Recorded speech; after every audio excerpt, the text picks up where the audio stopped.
देखिए स्टूडेंट, जैसे कि आप लोग का सेंटर पे एग्जाम चल रहा है, अब जो आप लोग का यानी पेपर होना है साइकोलॉजी का, तो आप लोग काफी डिमांड कर रहे थे कि साइकोलॉजी का ओरिजिनल क्वेश्चन पेपर हम लोग को प्रोवाइड कीजिए। सो फाइनली प्यारे, आप लोग के लिए साइकोलॉजी का ओरिजिनल क्वेश्चन पेपर लेकर के आ गए हैं। बस आपको कुछ नहीं करना है, इस क्लास को पूरी तरह से एंड तक देखना है और इसका आप लोग आंसर की को एबीसीडी करके नोट कर लीजिएगा या 2 से 3 बार अच्छे से रिवाइज कर लीजिए। ये ओरिजिनल क्वेश्चन पेपर लेकर के आ गए हैं। मैंने जितने सारे आपको सब्जेक्ट का यानी क्वेश्चन पेपर प्रोवाइड किए, जो वही सेम टू सेम आपको परीक्षा हॉल में देखने को मिला होगा। तो प्यारे बच्चों, ये भी जो है आप लोग को सेम टू सेम ये भी आपको देखने को मिलेंगे। बस आपको कुछ नहीं करना है, इसको अच्छे से एंड तक देखना है, ठीक है। और देखिए, आप लोग से पहले, उससे पहले आप लोग से एक छोटी सी रिक्वेस्ट है मेरा कि आप लोग के लिए हम इतना मेहनत कर रहे हैं, तो आपसे एक छोटी सी रिक्वेस्ट है कि आप लोग जरा सा अपने फ्रेंड्स के ग्रुप वगैरह जहां भी है, हर जगह शेयर करें। आप लोग इसी तरह अगर सब्जेक्ट का देखना चाहेंगे तो आप लोग इस चैनल को सब्सक्राइब कर लीजिए, ठीक है। चलिए तो हम लोग शुरू करते हैं। जो आपको क्या करना है, सिर्फ इसका आंसर की को आप लोग को नोट करके लेके चले जाना है, ठीक है। यही आपका हुबहू पेपर रहेंगे, ठीक है, कोई दिक्कत नहीं आपको। तो प्यारे बच्चों, इसमें आपको कितना 70 क्वेश्चन पूछे जाएंगे, जिसमें से आपको मतलब कितना यानी 35 ही क्वेश्चन का जो है आपको ओवर शीट पर आपको यानी फिल करना होता है। ओके, तो चलिए डियर स्टूडेंट, पहला क्वेश्चन आपके स्क्रीन पे आपके समक्ष में आ गया है। देख रहे हैं पहला क्वेश्चन क्या कहलाता है कि बुद्धि के विषय पर शोध कार्य करने वाले पहले मनोवैज्ञानिक जो है कौन थे। तो हम लोग जानते हैं बुद्धि के विषय पर जो सबसे पहले शोध किया था वो जो है जो बीने थे। कौन थे? बीने। इसका आंसर आप लोग का बिल्कुल राइट आंसर हो जाएंगे, ठीक है। चलिए, तो इसका आंसर आपका क्या हो जाएगा? सी परफेक्ट आंसर हो जाएंगे। चलिए, दूसरा नंबर क्वेश्चन आपके स्क्रीन पे जैसे कि देख पा रहे हैं आप लोग, दूसरा नंबर क्वेश्चन कहलाता है कि बुद्धि लब्धता को कौन जो है सूत्र मापता है। देखिए, आईक्यू लेवल को जो है कैसे मापा जाता है आईक्यू को, तो आईक्यू मापने का सूत्र जो होता है प्यारे बच्चों, वो होता है मानसिक आयु बटे क्या वास्तविक आयु गुना 100। इससे जो हम लोग क्या यानी मानसिक आयु जो है ज्ञात कर सकते हैं, और इसका आंसर आप लोग का प्यारे बच्चों सी जो है परफेक्ट आंसर हो जाएंगे। ओके, देखिए हर एक बच्चों को शेयर करना है, क्योंकि मैं आपके डिमांड पे क्लास जो है लेकर के आए हैं, ठीक है। तो उम्मीद है कि आप लोग जरूर प्यारे बच्चों जरूर शेयर करेंगे। ओके, चलिए क्वेश्चन देखेंगे आपके स्क्रीन पे। क्वेश्चन नंबर तीसरा नंबर क्वेश्चन देखेंगे हम लोग, क्या कहलाता है कि क्या होता है गिलफोर्ड के बुद्धि त्रिवात्मक सिद्धांत में कितने यानी कारक सम्मिलित है। तो प्यारे बच्चों, इसके बारे में बताना। तीसरा नंबर क्वेश्चन आपके स्क्रीन पे है, तो बताइएगा इसका आंसर आप लोग का क्या हो जाएगा। तो हम लोग जानते हैं 180 हो जाएगा। इसका क्या हो जाएगा जी? 180 बिल्कुल आप लोग का आंसर प्यारे बच्चों राइट आंसर हो जाएंगे, ठीक है। जितने सारे बच्चे आप लोग 180 बता रहे हैं ना, बिल्कुल आप सभी बच्चों का आंसर राइट है, ठीक है। क्वेश्चन देखेंगे 4 नंबर क्वेश्चन आपके स्क्रीन पे। बुद्धि सीखने की योग्यता है, ये किसने कहा था? बताइए, बुद्धि सीखने की योग्यता है, ये किसके द्वारा कहा गया था? तो प्यारे बच्चों, ये चीज आप लोग को पता होना चाहिए, जो है बंकिमगम के द्वारा यानी कहा गया था, और इसका आंसर आप लोग का ए राइट आंसर हो जाएंगे। निम्नलिखित में से कौन सा शाब्दिक बुद्धि परीक्षण है, बताइएगा। तो जो है यानी शाब्दिक बुद्धि परीक्षण की अगर बात करें तो पास पास मतलब क्या, पास आलंग परीक्षण, इसका आंसर आप लोग का बिल्कुल प्यारे बच्चों राइट आंसर हो जाएंगे। ओके, क्वेश्चन नंबर छठा देखेंगे आपके स्क्रीन पे। चलिए, तो देखिए छठा नंबर क्वेश्चन क्या कहलाता है, कौन सर्जनशील व्यक्ति है। तो जानते हैं हम लोग ना, सर्जनशील व्यक्ति के अंतर्गत यानी जिसको हम लोग यानी प्रतिभाशाली, जो बहुत यानी जो है मतलब उसका आईक्यू लेवल वगैरह हर चीज उसमें तेज होता है, तो उसको हम लोग सर्जनशील व्यक्ति कहते हैं। जैसे कि आपको पता है आइंस्टीन एक सर्जनशील व्यक्ति है, रविन्द्रनाथ टैगोर भी है, सीवी रमन भी है, लेकिन सबसे ज्यादा जो आपको पता है आइंस्टीन होगा। तो अगर आप लोग बी भी देंगे तो चलेगा इसका, लेकिन कहीं कहीं आपको तो इनके बारे में भी दिखता है, तो चलिए आपको डी भी देंगे या बी कोई भी देंगे तो इसका आंसर आपका करेक्ट ही होगा। चलिए आगे देखिए आपके स्क्रीन पे 7 नंबर क्वेश्चन आपके स्क्रीन पे क्या कहलाता है कि ठीक है, बुद्धि लब्धता ज्ञात करने के लिए किसकी आवश्यकता होती है। मैंने आपको बताया था बुद्धि लब्धता ज्ञात करने के लिए सूत्र क्या होता है, मानसिक आयु बटे तिथि तिथि आयु यानी वास्तविक आयु गुना 100। तो ये दोनों की हमें जरूरत होती है, और इसका आंसर आप लोग का प्यारे बच्चों सी जो है मेरा राइट आंसर हो जाएंगे, ठीक है। चलिए आगे देखेंगे क्वेश्चन नंबर 8 आपके स्क्रीन पे। भारत में बुद्धि को मापने का वैज्ञानिक प्रयास यानी किसने किया था। सबसे पहले तो आपको बीने ने बताया सबसे पहले किया था, लेकिन भारत में जो है किसने किया था ये बताइएगा। 8 नंबर क्वेश्चन का आंसर आप लोग का जो होगा प्यारे बच्चों, वो जीपी दास के द्वारा किया गया था, और इसका आंसर आप लोग का बिल्कुल परफेक्ट आंसर हो जाएंगे, ठीक है। किसने बहुबुद्धि सिद्धांत का प्रतिपादन किया था। तो हम जानते हैं बहुबुद्धि सिद्धांत का प्रतिपादन जो है गार्डनर के द्वारा किया गया था, ठीक है। तो इसका आंसर आप लोग का बिल्कुल प्यारे बच्चों राइट आंसर हो जाएंगे, ठीक है। एकदम आंसर की आप लोग नोट करते चलेंगे, यही क्वेश्चन पेपर आपको सेम दिखेंगे, ठीक है जी। चलो, मनोमेटिक परीक्षण का अन्य नाम क्या है। देखिए, मनोमेटिक परीक्षण का अन्य नाम आपको बताना है, इसका दूसरा नाम क्या है। तो मैंने आपको बताया इसके बारे में, तो बिल्कुल आपको पता है इसमें जो होगा क्या हो जाएगा, आत्म प्रतिवेदन आविष्कारिक का होगा, उसके बाद पेपर पंथी परीक्षण होगा। तो ये बिल्कुल सभी हो जाएगा, यानी डी हो जाएंगे इसका, ठीक है। चलिए क्वेश्चन देखेंगे आपके स्क्रीन पे। निम्नलिखित में से कौन युग में देखिए ये क्वेश्चन में थोड़ा कंफ्यूज लग रहा है कि प्रश्न वाली होगा या होगा, कमेंट करके आप लोग थोड़ा सा बताइएगा। क्वेश्चन नंबर 11 देखेंगे। निम्नलिखित में से कौन जो है युंग के व्यक्ति प्रकार के अंतर्गत शामिल नहीं है। तो ये जो कौन सा नहीं होगा, तो हम लोग जानते हैं युंग के जो है दो प्रकार है, वो कौन कौन सा, अंतर्मुखी और क्या हो जाएगा बहुमुखी, और एक होता है क्या उभयमुखी भी है, लेकिन ये अंड क्या हो जाएगा एंडोमार्फी यानी बिल्कुल नहीं है, और इसका आंसर आप लोग का बिल्कुल भी राइट आंसर हो जाएंगे। चलिए क्वेश्चन नंबर आपके स्क्रीन पे 12 नंबर क्वेश्चन।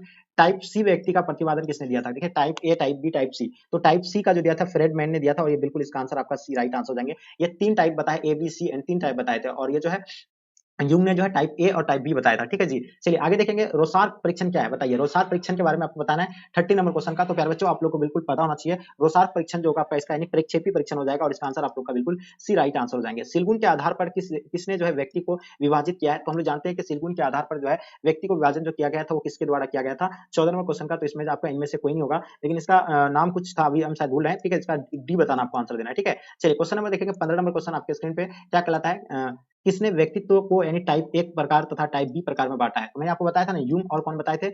यूंग और किसने जो है ना, मतलब आइजैक, ये जो है तीनों में बताया, लेकिन यहाँ अलग अलग दिया हुआ है, तो आप यानी यूंग एल्डर भी दे सकते हैं, ठीक है, लेकिन यहाँ जो होगा आइजैक एंड कौन होगा, यूंग होगा, ठीक है जी। चलिए, व्यक्ति का कारक विश्लेषण सिद्धांत का प्रतिपादन कौन है? देखिए, व्यक्ति का कारक विश्लेषण सिद्धांत का प्रतिपादक जो है ये कौन है, 16 का, तो वो कास्टक और कौन है, मैक्रेक है। तो यहाँ ऑप्शन में आपका दिया हुआ नहीं है, इसलिए इसका आंसर आप लोग का बिल्कुल डी राइट आंसर हो जाएंगे। व्यक्ति के नैतिक शाखा मानी गई है, तो हम लोग जानते हैं व्यक्ति के नैतिक शाखा जो माना गया है, तो पराहम को जो है, पराहम जो है बिल्कुल इसका आंसर आपका प्यारे बच्चों राइट आंसर हो जाएंगे सी, ठीक है जी। चलिए, टाइप 1 प्रकार के व्यक्ति में निम्नलिखित में से कौन सी विशेषता पाई जाती है? देखिए, टाइप 1 के व्यक्तियों में जो है वो क्या पाए जाते हैं, इनके बारे में आप लोग को पता होगा, वो प्रतियोगिता भावना वाला व्यक्ति होगा वो, ठीक है, टाइप ए में।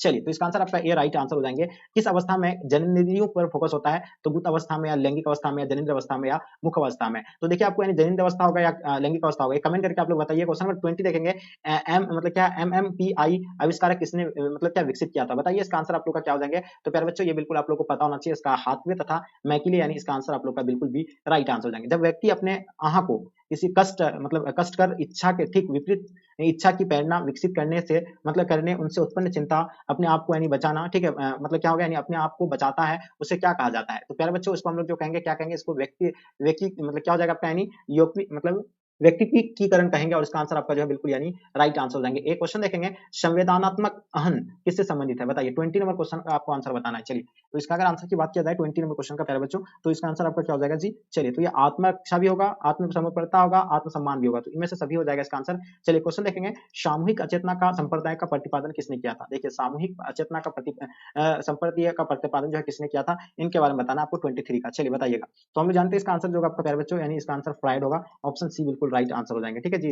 महात्मा गांधी अहिंसा के अनुगामी थे, ये किस सिल गुण के अंतर्गत आता है? तो ये केंद्रीय सिल गुण के अंतर्गत आएगा, और इसका आंसर आप लोग का प्यारे बच्चों बी जो है आप लोग का आंसर परफेक्ट आंसर हो जाएंगे। ओके, चलिए आगे देखिए, क्वेश्चन नंबर आपके स्क्रीन पे 25, निम्नलिखित में से कौन सा यानी ईपीक्यू का यानी सही रूप है, यानी आपको ईपीक्यू का फुल फॉर्म बताना है, तो इसका हो जाएगा आइजेनिक व्यक्तित्व प्रश्नावली, यानी इसका आंसर आप लोग का बिल्कुल सी राइट आंसर हो जाएंगे, ठीक है जी। मतलब क्या, रोसाक शाही धब्बा परीक्षण में कितने कार्ड होते हैं? तो इसमें जो कार्डों की संख्या जो होती है वो आपको बताना है, तो उसमें 10 होता है। कितना होता है कार्डों की संख्या? 10 होता है। तो इसका आंसर प्यारे बच्चों आप लोग का आंसर डी जो है प्यारे बच्चों राइट आंसर हो जाएंगे, ठीक है। केशरावस्था का प्रमुख विशेषता तज्ञ संकट है, किसने कहा था? बताइए, 27 नंबर क्वेश्चन का, तो ये किसके द्वारा कहा गया था? चलिए, 27 नंबर क्वेश्चन का आपको आंसर बताना प्यारे बच्चों, तो इसका कमेंट करके आप लोग जरूर बताइएगा, इसका आंसर हमें सटीक नहीं पता होता है, ठीक है। इसका आंसर मेरे हिसाब से इडिक्शन होगा, लेकिन आप लोग बताइए कमेंट करके, निम्नलिखित में से कौन सा प्रतीक्षा मनोरचना है? तो बताइए, तो ये जो बिल्कुल सभी से हो जाएगा, ऑप्शन डी इसका आंसर आपका राइट आंसर हो जाएगा। कौन सा व्यक्ति जो है सिलगुण है? तो हम लोग जानते हैं ईमानदार व्यक्ति जो वो सिलगुण के अंतर्गत आता है, और इसका आंसर आपका ए राइट आंसर हो जाएंगे, ठीक है जी। चलिए, आइजेनिक व्यक्ति का प्रश्नावली मापता है, ठीक है, आइजेनिक व्यक्ति का प्रश्नावली जो मापते हैं वो क्या मापते हैं? चलिए, तो 30 नंबर क्वेश्चन का आपका आंसर जो प्यारे बच्चों व्यक्तित्व मापते हैं, और इसका आंसर आप लोग का बिल्कुल भी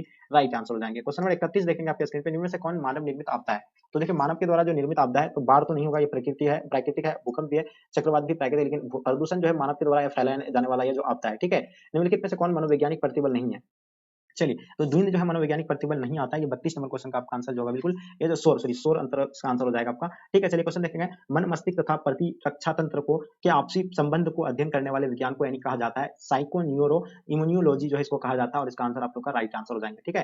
तनाव का यानी धनात्मक पहलू बताइएगा, 34 नंबर क्वेश्चन का आपको बताना है, तनाव का धनात्मक अगर पहलू की अगर बात किया जाए प्यारो, तो यू स्ट्रेस होगा, और इसका आंसर आप लोग का बिल्कुल सी राइट आंसर हो जाएंगे, ठीक है जी। चलिए, देखिएगा 35 नंबर क्वेश्चन आपके स्क्रीन पे, मनोवैज्ञानिक तनाव किससे नहीं उत्पन्न होता है? तो देखिए प्यारे बच्चों, 70 क्वेश्चन आप लोग का रहता है, उसमें से आपको कितना का देना होता है? मात्र 35 प्रश्न का आपको आंसर देना है, तो बिल्कुल आपको आगे क्यों पढ़ना, और 35 क्वेश्चन को तो आपको ओएमआर शीट पर आपको फिल करना होगा, तो मैं जो है 35 क्वेश्चन आप लोग के लिए ओएमआर शीट के लिए फिल करके लेकर के आए, ठीक है। तो इन 35 क्वेश्चन को आप लोग को जो क्या करना है, ओएमआर शीट पर आपको फिल करना, और ये